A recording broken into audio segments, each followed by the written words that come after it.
BJP 2-3% लोगों की party है। బీజేపీ అనే పార్టీ 22 మంది కుటుంబాలను కాపాడడం కోసం ఏర్పడినటువంటి పార్టీ. जो भी नरेंद्र मोदी जी ने पिछले 10 साल में किया 22 लोगों के लिए किया। నరేంద్ర మోడీ గారు ఈ 10 సంవత్సరాల్లో చేసింది ఏంటి అంటే 22 కుటుంబాలను కాపాడే పని మాత్రమే చేశారు అని తెలియజేస్తా ఉన్నాం. अदानी जैसे अरबपतियों का उन्होंने लाखों करोड़ रुपए कर्जा माफ किया।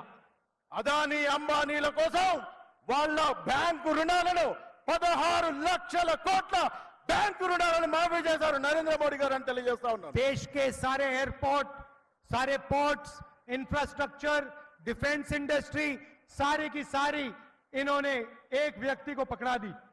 భారతదేశంలో ఉన్నటువంటి విమానాశ్రయాలు, పోర్టులు, ఓడలు, విద్యా సంస్థలు, బ్యాంకులు అన్నిటినీ కూడా అమ్మి వేసి అదానీ అంబానీలను కాపాడే ప్రయత్నం చేస్తా ఉన్నారని తెలియజేస్తా ఉన్నారు. और किसानों का, मजदूरों का ये कभी कर्जा नहीं माफ करते।